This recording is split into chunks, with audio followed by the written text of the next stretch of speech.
Hello Sam. Yes, sir. Is there anything I can do for you, sir? Yes, मेरे official mail account पर अभी doctor Amrita का mail आया है। पता करो वो मेल की लोकेशन कहाँ है। बस give me some time. क्या सन? भैया भैया जल्दी आइए, आर्यन को कुछ हो गया है।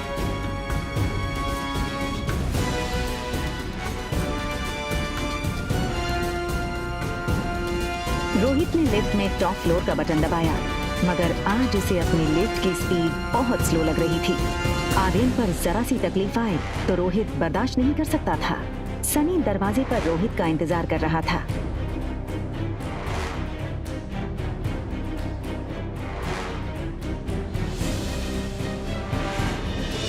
आर्यन गहरी नींद में था और वो नींद में एक ही चीज बोले जा रहा था, मम्मा, चॉकलेट आइसक्रीम। मम्मा, चॉकलेट आइसक्रीम। रोहित के लिए ये चीज बहुत शॉकिंग थी। रोहित ने आर्यन को माँ और बाप दोनों का प्यार दिया था, फिर आज ही अचानक आर्यन नींद में अपनी माँ को क्यों याद कर रहा था? ब्रो, मैंने ना इंटरनेट पे एक वीडियो देखा था जिसमें एक लेडी 7 साल के बच्चे को ये यकीन दिलाती है कि पिछले जन्म में वो उसका बेटा था और वो बच्चा अपनी असली माँ को छोड़कर उस लेडी के साथ चला जाता है। तुम कहना क्या चाहते हो? ब्रो, वो सामने वाली ब्यूटीफुल सी दीदी, उनसे मिलने के बाद आर्यन का बिहेवियर काफी चेंज हो गया है। तुमसे कितनी बार कहा है कि टेक्नोलॉजी का सही इस्तेमाल किया करो। दिन भर या तो वीडियो गेम्स खेलते रहते हो या फिर ये वाहियात वीडियोस देखते रहते हो। तुम्हारे भी सोने का वक्त हो गया, जाके सो जाओ। सनी की बात रोहित के दिल में शक गड़ा चुकी थी। क्या सचमुच वो लड़की आर्यन के इमोशंस के साथ खेलकर उस तक पहुंचना चाहती थी, या वो सिर्फ एक कोइंसिडेंस था?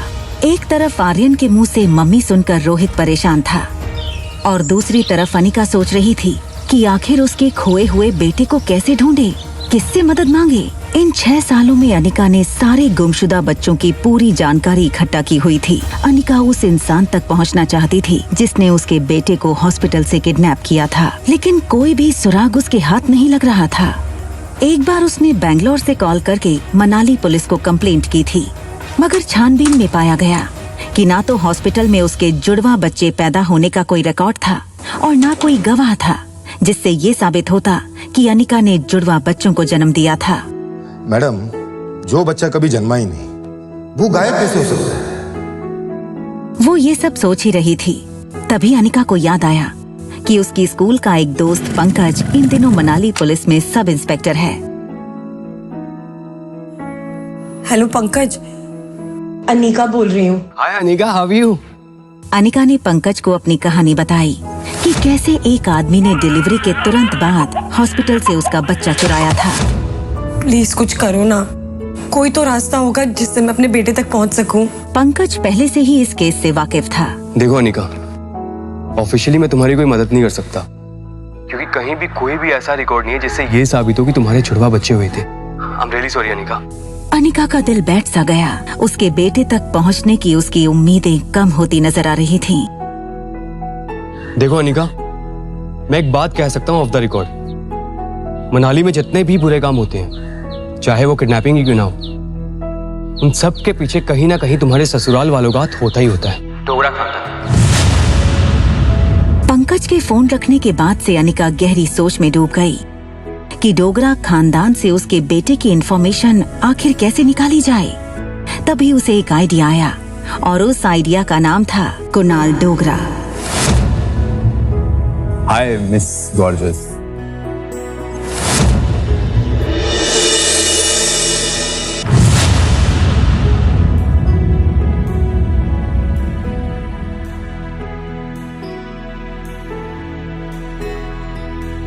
रिया अभी अपनी गेम में इतनी इन्वॉल्व थी कि उसके पास क्या चल रहा है उसकी कोई खबर ही नहीं थी। देखो बेटा, मम्मी 2-3 घंटे में आ जाएगी। अगर किसी भी चीज की जरूरत पड़े ना तो होटल के रूम सर्विस को कॉल कर देना। ओके? Bye bye. रिया छोटी थी लेकिन अपनी उम्र के बच्चों से काफी ज्यादा स्मार्ट थी। उसको अक्सर अकेली रहने की आदत थी।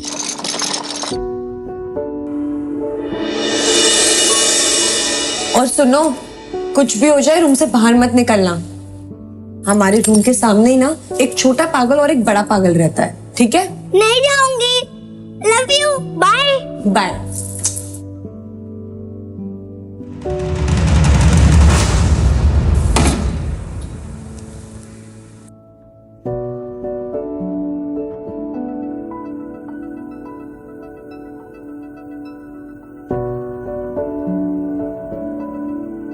अनिका जान चुकी थी कि जब उसने रोहित को पागल कहा तब वो उसके पीछे ही खड़ा था।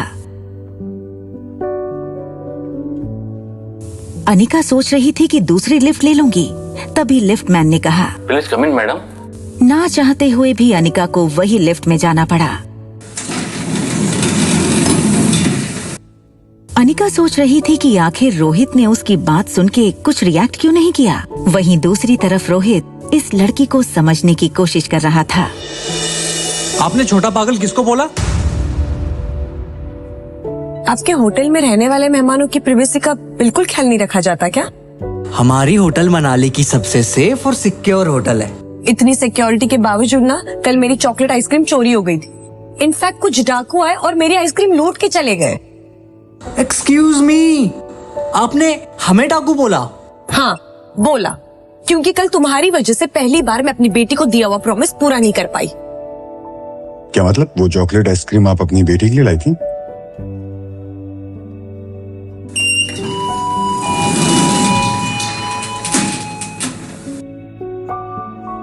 अनिका रोहित के अचानक बदले तेवर को देखकर थोड़ी सोच में पड़ गई। उसने कुछ देर रोहित को देखा और फिर लिफ्ट से निकल गई। मुझे लगता है हम इस लड़की के बारे में गलत सोच रहे थे। वो आइसक्रीम उसने अपनी बेटी के लिए मंगाई थी। No bro, I am telling you, ये लड़की जैसी दिखती है ना वैसी है नहीं। देखा नहीं जाने से पहले कैसे देख रही थी तुम्हें? होटल लॉबी से बाहर निकलते हुए अनिका इस बात से बिल्कुल बेखबर थी कि एक बहुत बड़ा सरप्राइज उसका इंतजार कर रहा था। उसका एक्स हस्बैंड कुणाल डोगरा। कुणाल सुबह से वेटिंग एरिया में अनिका का ही इंतजार कर रहा था, लेकिन उसको देखते ही उसने बहाना बनाते हुए कहा, व्हाट अ सरप्राइज। देखिए ना, मैं यहाँ पे किसी से मिलने आया था और किसे पता था कि आप मिल जाएंगी।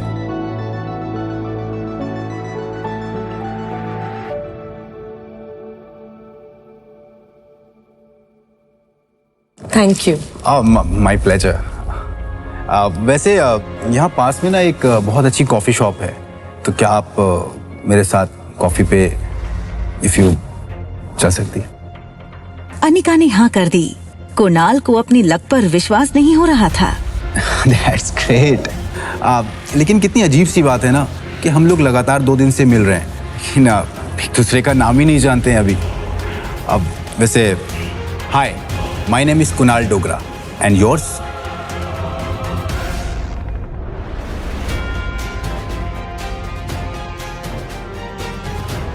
रागिनी।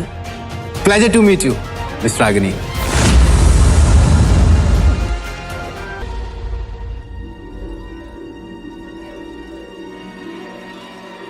और होटल में चेक इन के टाइम इसने अपना नाम अनिका गुलेरिया बताया था। भैया यू शुड बी केयरफुल। हमें और आर्यन को ना इस लड़की से बच के रहना चाहिए।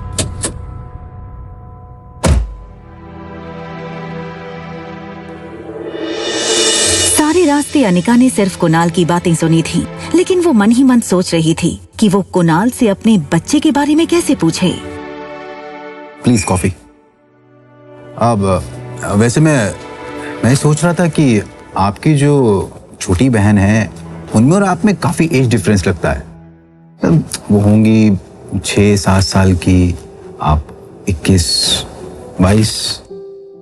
काफी जानकारी है आपको मेरे बारे में। हाँ मतलब वैसे कुछ जानकारी मैंने भी आपके बारे में इकट्ठा की हुई है। अच्छा जी। जैसे कि आप मैरिड हैं। इनफैक्ट आपकी शादी के वक्त आपकी वाइफ 4 मंथ्स प्रेग्नेंट थी, राइट? रागिनी, तुम ये सब कैसे जानती हो? अरे आप ही ने कहा था ना कि मनाली में किसी से भी कुणाल डोगरा के बारे में पूछ लो तो वो मुझे आपके घर तक पहुंचा देगा। देखो रागिनी, सच ये है कि उस लड़की के साथ मैंने 2 मिनट से ज्यादा नहीं बिताए। शादी के फेरे लेते ही मैं दिल्ली चला गया था। फिर जब लौट करके आया तो उसकी डिलीवरी की डेट आ चुकी थी। उसने एक बेटी को जन्म दिया। फिर उसके बाद वो अपनी मौसी के साथ बेंगलोर चली गई। बस इतना ही? उसका बेटा कहाँ है? ये सुनकर कुणाल एकदम से सुन्न हो गया। उसकी आवाज जैसे उसके हलक में अटक गई हो। कौन सा बेटा? तुम किस बेटे की बात कर रही हो? उसका बेटा। उस लड़की ने जुड़वा बच्चों को जन्म दिया था ना? तो लड़का कहाँ है? कुणाल चौंका तो था ही, लेकिन साथ ही उसको हल्का सा शक हुआ कि रागिनी इस तरह अनिका के बारे में क्यों पूछ रही है। और तभी अनिका बात घुमाते हुए बोली, ऑनेस्टली मैं किसी ऐसे से दोस्ती नहीं कर सकती जो अपनी लाइफ की बातें मुझसे छुपाए। I am really sorry.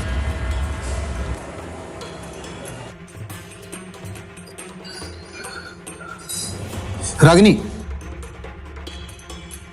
मैं बताता हूं। क्या आज अनिका को अपने खोए हुए बेटे के बारे में पता चल जाएगा? आगे की कहानी जानने के लिए देखें अगला एपिसोड सिर्फ पॉकेट एफएम के YouTube चैनल पर। और एक लड़की को देखा तो के सारे एपिसोड को सुनने के लिए डिस्क्रिप्शन में दी गई लिंक से डाउनलोड करें पॉकेट एफएम ऐप।